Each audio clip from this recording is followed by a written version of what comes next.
Hey everybody, it's me, your buddy Dave from thedarkstuff.com and the Dark Stuff channel here on YouTube. Thanks a lot for checking out my latest video.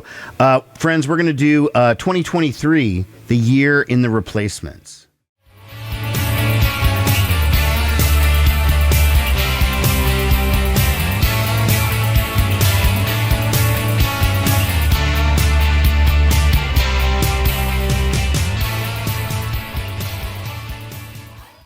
I tell you, for a band that broke up 32 years ago, 2023 was an incredibly active year for the members, former managers, etc. Almost anyone connected with the Replacements. I mean, it is a fantastic time to be a Replacements fan. Okay, you've got Tommy Stinson has been out on tour all over the country this year. We had new releases from former members, more than one. We'll get to that in a second. We've also had another box set, which was a stellar one this year. We also had some news from Slim Dunlap and a book from former Replacements manager Peter Jesperson. So we have a lot of stuff to get to in this one. Much of this stuff that I'm going to talk to you about in this video, I'm going to be then referring you to a previous video because I will have already done an entire video on the subject, and then why do a second one, right? So this is going to be more of a wrap up, and if I have done something specifically about that, I'll link up here, down there, wherever the link goes these days. The first thing I'm going to touch on is this record here. It's called Live at Riot Fest Toronto. It was from 2013. Now, I have done an entire review of that, and I will link to it, of course, so you can get the details about it. The only reason that I'm even talking about this record, because it came out in 2022, even though I bought it in 2023, but that's neither here nor there, is because at the beginning of the year, there was a little bit of confusion or controversy as to whether that was a legitimate live album or was it some type of bootleg? Now, I'm not opposed to bootlegs. I've been buying them since I was a kid back in the 80s, but I'm in no hurry to go buy a bootleg, right? If I happen to come across it, great. I picked up the record in February of this year. Probably about 2 days after I bought the record, I got an email because I'm on the Replacements mailing list, and it was promoting that album, and they were selling it through their official mail order company, and it even said, first in a series of authorized live albums from the Replacements. They didn't say exactly what, but I guess it sort of implied it was going to be mostly reunion shows. So it had this air of legitimacy. Then at some point, I don't remember if it was Rhino Records or somebody else, kind of put the kibosh on that and said, no, there aren't going to be this other series. It's not necessarily legitimate. The rumor was that Tommy said it was okay, but Paul said it wasn't, and whatever. So this may be the only one in that series, but it is still available. So if it was a bootleg, it probably would have been shut down by now. Cobra Side is the company that put it out, and there's a distributor, and on their website, as of today, I checked it out today, it's still available for stores to pick up. So, I mean, I don't know what that means exactly, but I think at the beginning of the year, I was pretty optimistic about seeing a bunch more of these, and now I don't think that's ever going to happen. Now let's jump into actual 2023 activity from the Replacements, and let's start with the leader, Paul Westerberg, and let's discuss his activity. Nothing, okay? He's still reclusing, okay? Maybe the only person whose phone calls he answers these days is Bob Mayer, but he's not talking to anyone else. I don't know what he's doing.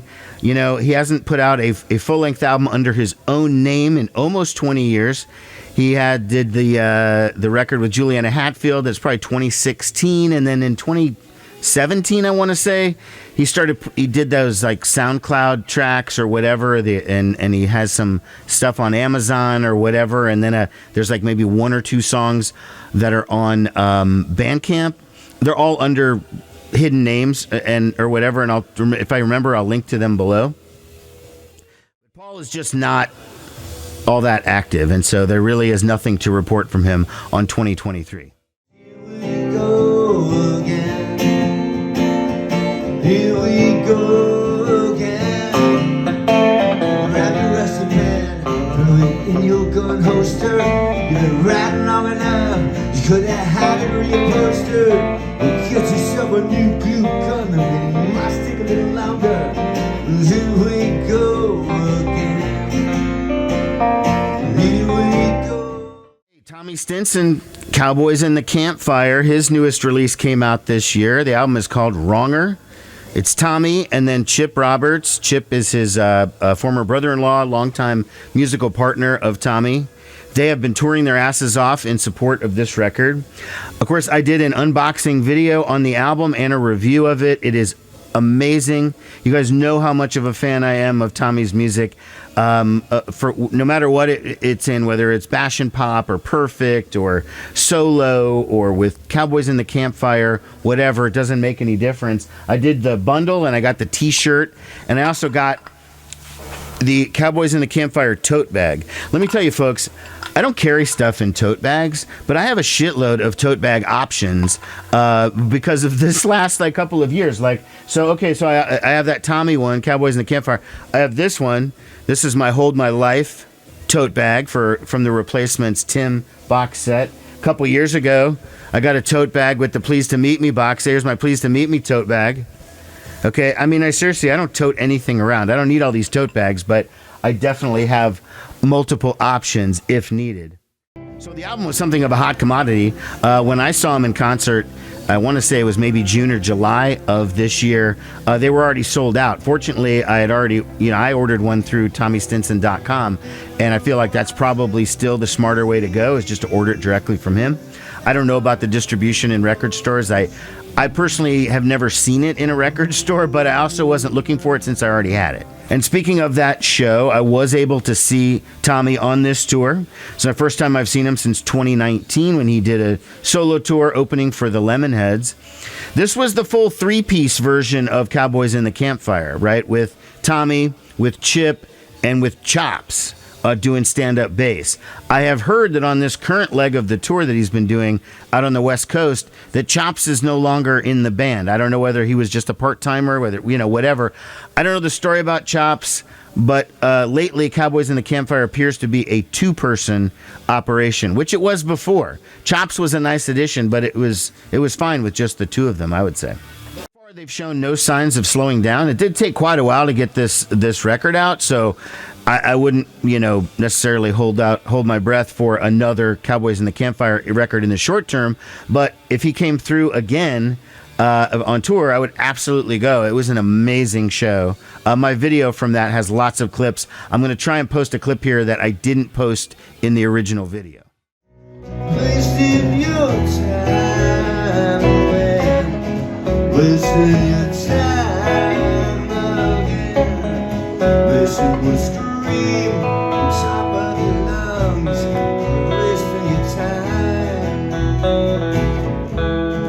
wasting your time. I got lost in your scheme, and now the door goes in. Not too much news on the Slim Dunlap front this year, although he did make news because of an auction, an estate sale. And don't worry, Slim has not died. I know that you usually use the term estate sale when someone has passed. Slim has not passed. They were moving into a different place, and so it was more of a moving sale, but you can't call up a company and be like, I need help with this moving sale. They need an estate sale. It gives a little more prestige. It did make the news, mostly the Minneapolis news, but he was selling, some vintage clothes, including some of those really loud plaid jackets that they used to wear on the Pleased to Meet Me tour. Look super cool. I would love to have that jacket. Some instruments that Slim used to play, some road cases, other kind of replacements, and Slim Dunlap memorabilia. Apparently the thing was pretty successful. I didn't hear a total raised or whatever. I don't think they shared that, but hopefully it went, it helped Slim dealing with medical issues over a dozen years after having a stroke. Chris Mars reemerged into the musical scene with a new album called The Average Album. It's his first new album since 2017's Note to Self. And before that, he took 21 years in between albums. So going from 21 to 6, it's a dramatic cut down in time, which is awesome.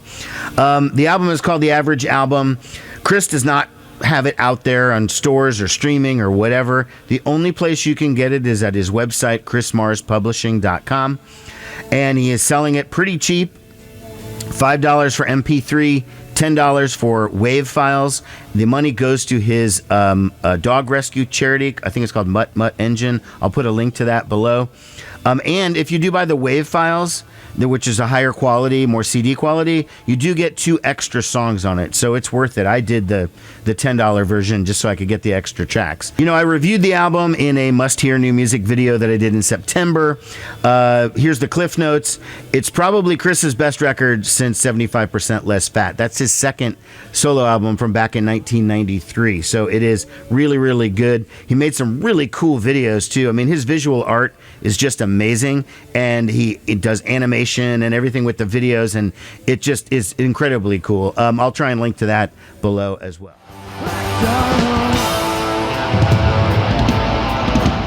Really big thing for 2023 is Tim Let It Bleed. Okay.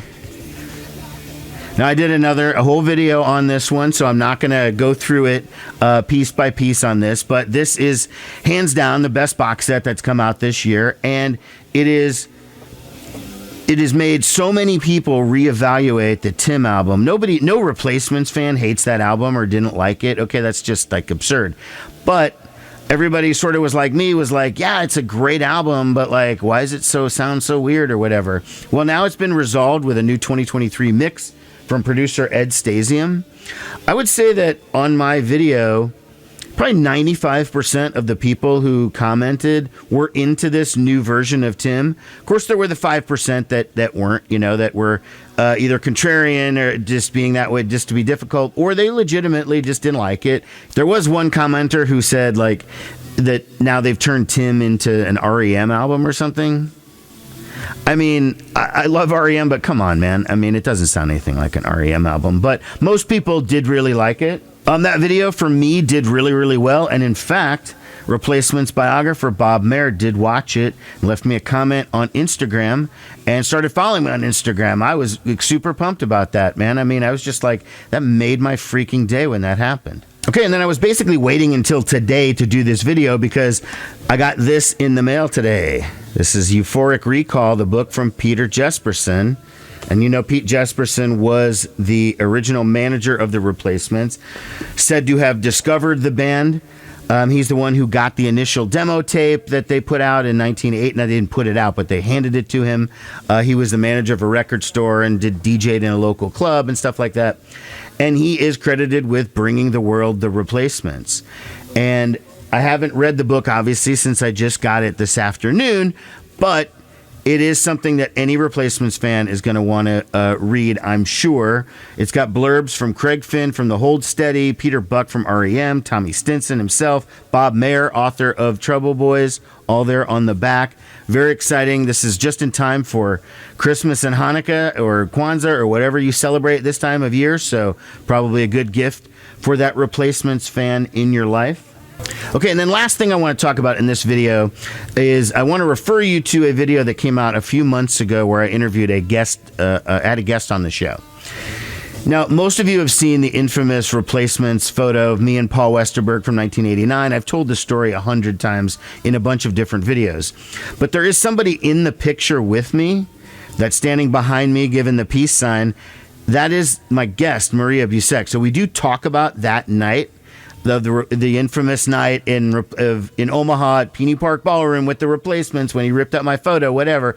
And the entire story is recounted in that video. Another thing I will link to you down below. Okay, friends, make sure to check out all the other linked videos and also go back and check out our, if you haven't already, the After the Replacements video. If you really want a deep dive into what the guys have been doing since they broke up in 1991, that's the place to go. As always, thanks a lot for watching, everyone. Take care. Bye-bye.